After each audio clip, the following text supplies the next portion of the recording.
Miss Deering, do you think you might stop typing for a moment and listen to me? I could try. Thank you. You see, Vance, you never know the things you can do until you try. What am I to listen to? At the moment, a bit of thinking aloud. Markham phoned and asked me to wait for him in my office. Right. Why? I don't know. It can't be a murder case, or the eminent district attorney would have asked you to meet him at the scene of the crime. Say, who's doing this thinking aloud, you or me? Both of us. Markham said he was going to bring someone with him. Now, who could that be, and why? Well, it could be anyone, and for almost any reason. Ellen. I know. Go back to my typing. I'd like to make a wager with you. I'll bet I come closer to guessing the purpose of the district attorney's visit than you will. Vance, if I bet against your guessing or your reasoning, you'd have the only full-time secretary with no pay on record. Hello there, you two. Oh, hello, Mr. Markham. Come in, Doris. Welcome, Markham. And an extra special welcome to your lovely companion. Miss Jane L., may I present Philo Vance and Ellen Deering. How do you do? How do you Doris do? Jane L. How do you do? Come into my private office, Markham. Thanks, we will. Come along, Miss Jane L. Go right in, Miss Dinell. Thank you. Markham. Thanks. Oh, Miss Deering. Yes, Mr. Vance. You should have made that wager. I've never been further off base in my life. Now he tells me. Well, I'm delighted to see you, Markham. And I hope I know why you're here. Well, I'm not sure myself whether I should have come, Vance. This isn't exactly in your line. I'm a private investigator. What's the trouble? Isn't this private? Yes, it most certainly is. Vance, Doris Jane L. is the star of the play at the King's Theater. Let me tell him, Mr. Markham, please. By all means. Mr. Vance, I received this note this afternoon. It worried me. I brought it to the district attorney's office because I thought that was the thing to do. Here it is. Will you read it, please? You read it to me, Miss Dinell. What does it say besides threatening you with death? But you haven't seen it yet. How did you know? You're upset, Miss Dinell. Nothing else would account for it. What else does it say? It says, if you play your role in the theater tomorrow night, you will be dead before morning. And that's all, Mr. Vance. That's enough, I'd say. So the note threatens you if you go on tomorrow night, not tonight. It might be the work of a crank, but I don't think we can afford to take that chance. I can't, I'll tell you that. Do something for me, Miss Dinell. If you receive any further communication, please mention it to no one. Now, that's important. I imagine you're not going on tomorrow night. Mighty good imagining, Mr. Vance. I definitely am not. I don't mind taking chances, but when I do, I just as soon it costs me money if I lose. Not my life.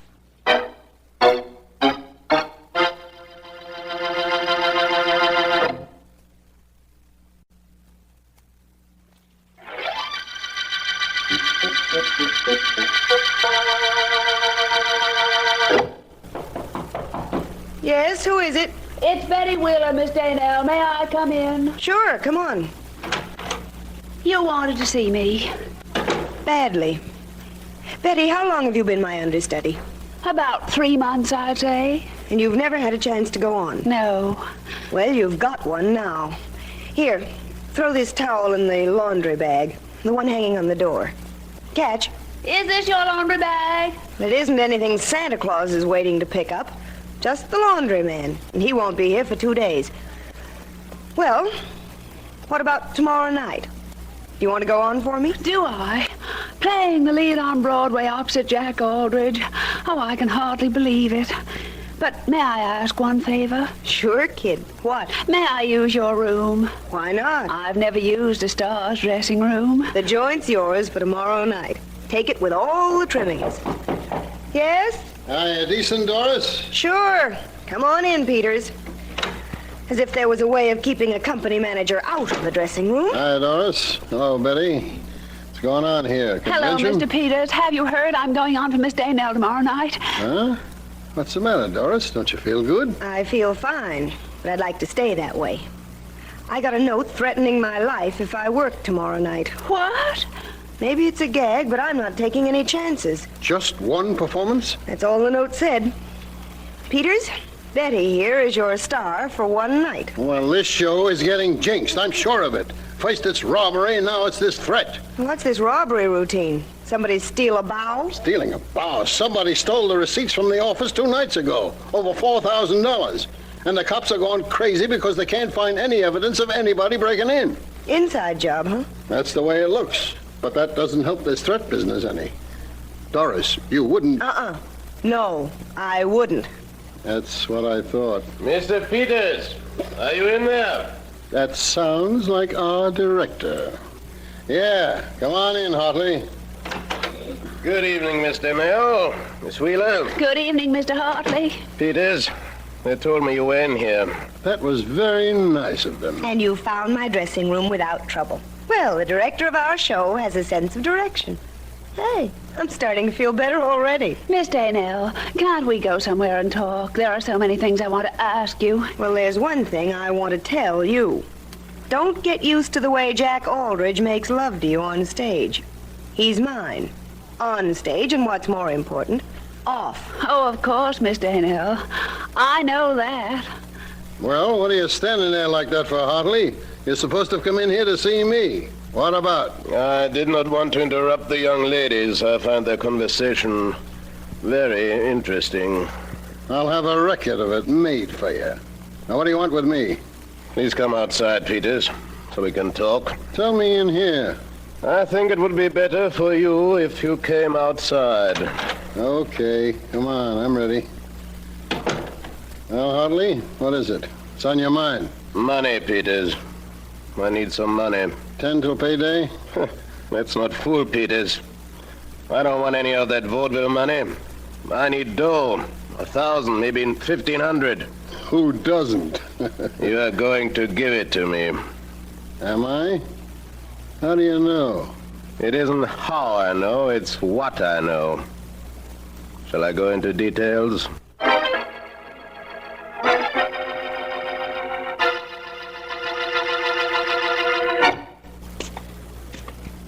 Jack, you know, I think I'm being a sap for believing that threatening note I got was on the level. Maybe you're right, Doris.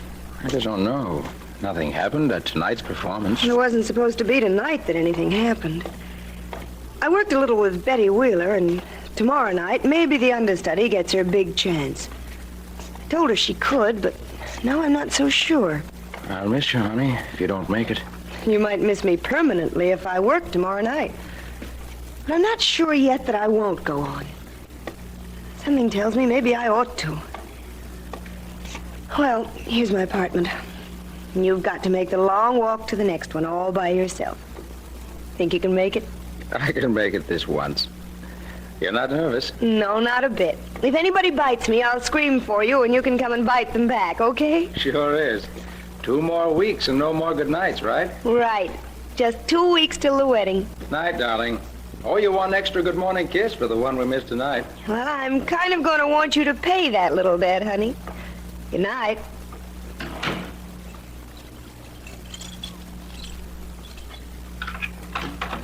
Oh, what's the matter with this lock? Oh, it's not the lock, it's me. There. Oh, I'm so tired. Who can that be at this hour? Hello? Miss Daynell, you got my note? Yes. Who is this? Never mind. You're gonna be a smart girl, not go on tomorrow night, ain't you, Miss Daynell? I don't know. You better know. You better know for sure, too. On account of I wasn't kidding, sister. I meant it. You walk on stage tomorrow night, and you'll be carried out of your apartment the next day.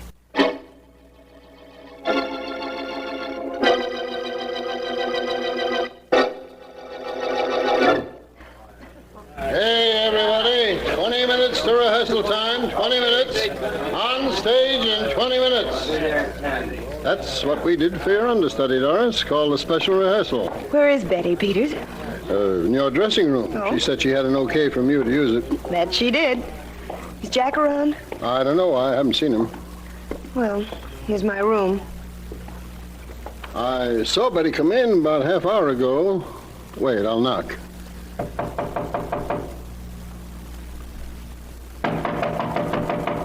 Hey, she couldn't have gone out, or I'd have seen her.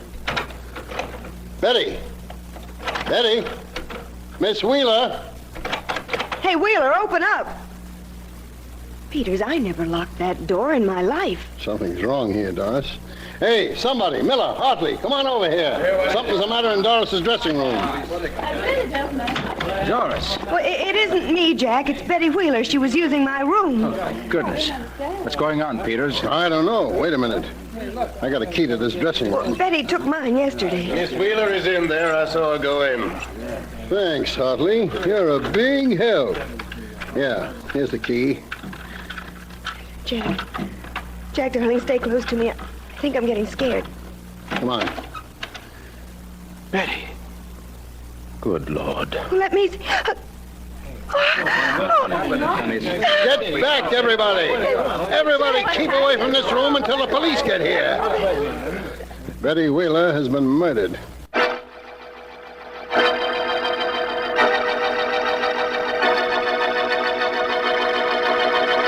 This is her dressing room, Vance. Nothing has been touched, but the body has been removed. So this is it, eh, Markham? No possible lead on the killer? Nothing Sergeant Heath could find, Vance. You know about the robbery here a few nights ago? When the night's receipts were taken? Yes. I know about it. Heath believes that was an inside job, doesn't he? But from what I understand, it had to be. No one broke in and the receipts were missing, over $4,000. That kind of money will be hard to trace. All small denomination bills. It would also make a pretty sizable package, but I don't suppose that matters. What does matter most now is this murder. Vance, do you think there's a connection between the murder and the robbery? Possibly. Let me see. Doris Dennell received a note threatening her if she went on stage for tonight's performance. And then her understudy, Betty Wheeler, was murdered in Miss Dennell's dressing room. What's that? Sounds like a fire warning. Fire! Everybody get out! There's a fire in the theater! Everybody, Markham, includes us, I suppose. Doesn't anything ever upset you or your routine, Vance? Certainly. I was about to leave, wasn't I? Neither of you gentlemen need leave. There is no fire. I beg your pardon. I'm Oscar Hartley, Mr. Vance. There is no fire. Well, that's an absurd complication. Fire alarm, but no fire. Thank you very much, Mr. Hartley. Oh, apparently you know Mr. Vance. I'm Markham, District Attorney. Oh, how do you do? Somebody set off the fire alarm, but there's no fire. Vance, what's going on here? I haven't the slightest idea. Let's lock this dressing room, Markham. No one's been in here since the murder. No, it's under guard until the police are able to go through it properly. But are we leaving, Vance? Yes. We're of the theater now, Markham. And tradition, it seems, insists that the show must go on. Well, so must we.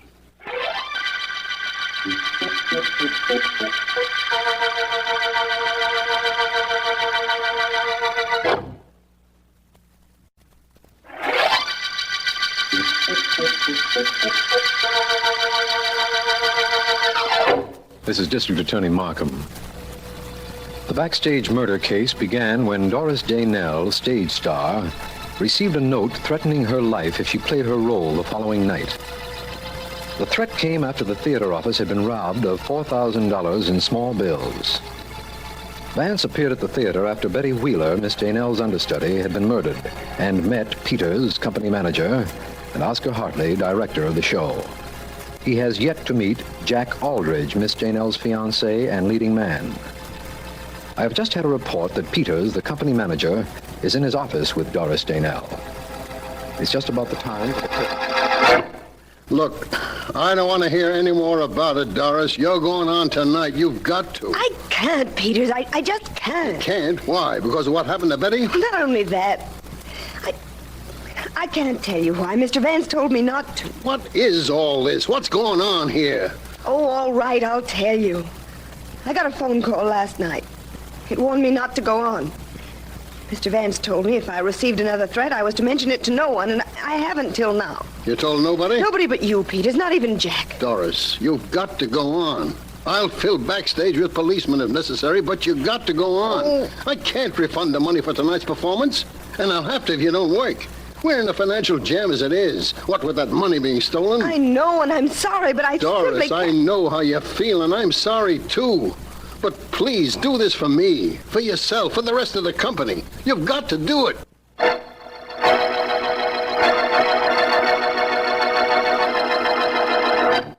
Hey, DA, maybe I ought to take this murder room apart, piece by piece. Maybe then I'd get a clue to who killed that Betty Wheeler. Well, if you think that'll help, go ahead, Sergeant Heath. Maybe that won't be necessary, Heath. Hello, Markham. Oh, hello, Vance. Heath and I were just sitting here in the dressing room trying to reason out this Wheeler murder. That's not a bad way of solving a murder, Markham. Heath, what's the status of this room? What's been done to it since the murder? Nothing yet. Fingerprint man went over it, found nothing. I'm thinking of taking it apart. Not a bad idea.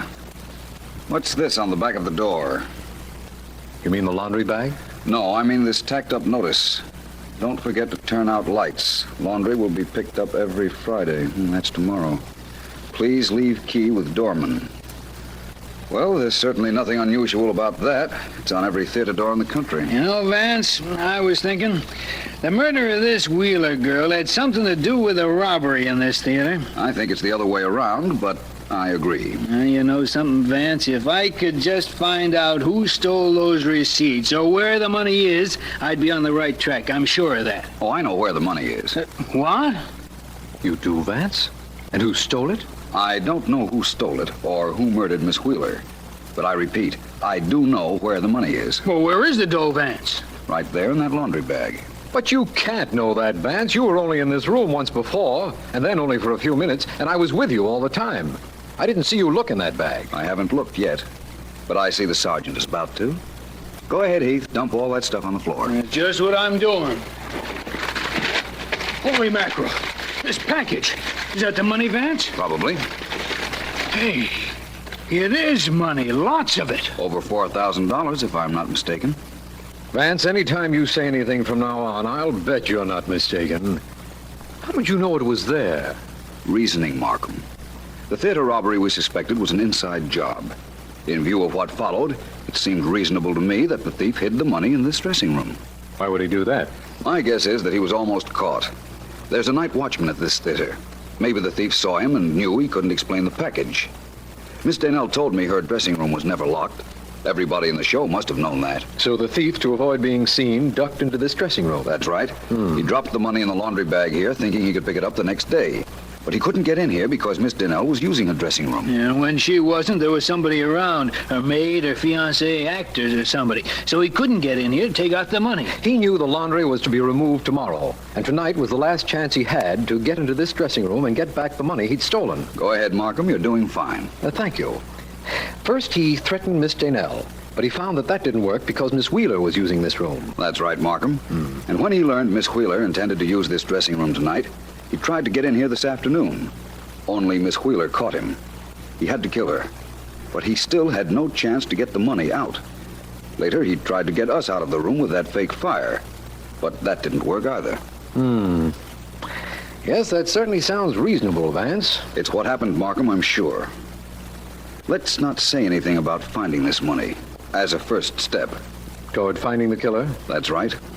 And Markham, what a big step that's liable to be.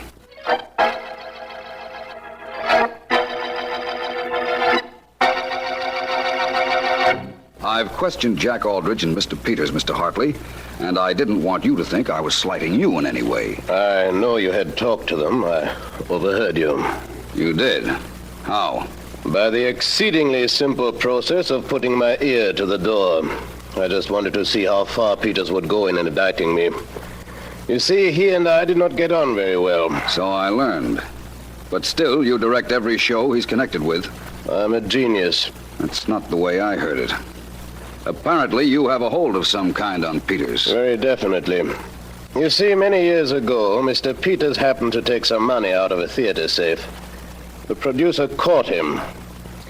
Peters was allowed to put the money back when he swore it was his first offense and would never happen again, so nobody was hurt, nor any the wiser. Except you. Oh, I had to know. You see, I was the producer.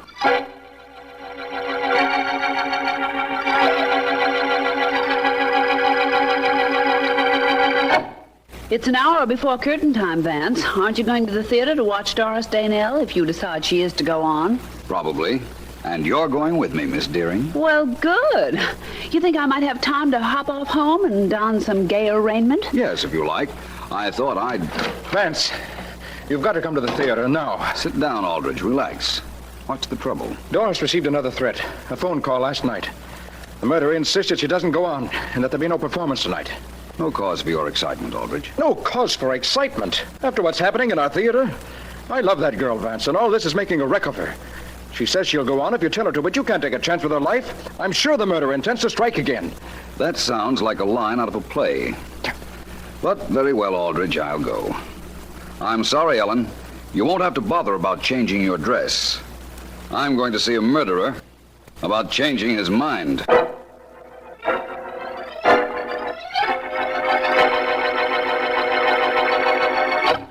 I'm so glad you're here, Vance.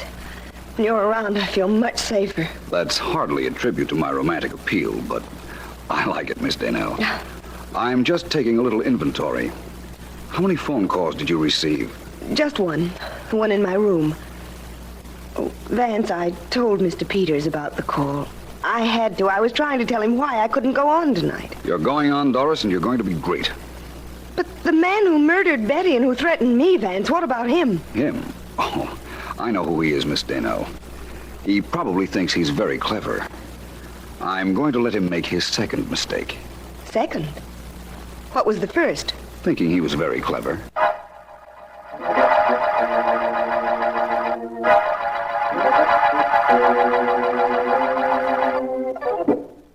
Psst. Sergeant Heath. Right here, Vance. Can't see you very well in the dark, though. Just keep your eyes straight ahead, Heath. There'll be a light showing any minute now. Huh? A light? A match or a flashlight. Match, probably. It doesn't attract as much attention and suits the purpose. You're sure everybody connected with this show thinks we haven't examined the late Miss Wheeler's dressing room?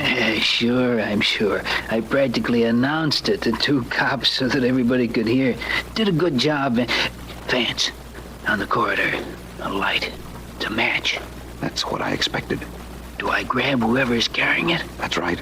I'd sure love to know who it is. There goes the match in the dressing room, plus the man that's carrying it. Go get him, Heath. And get a look at him yourself. I promise you a great surprise.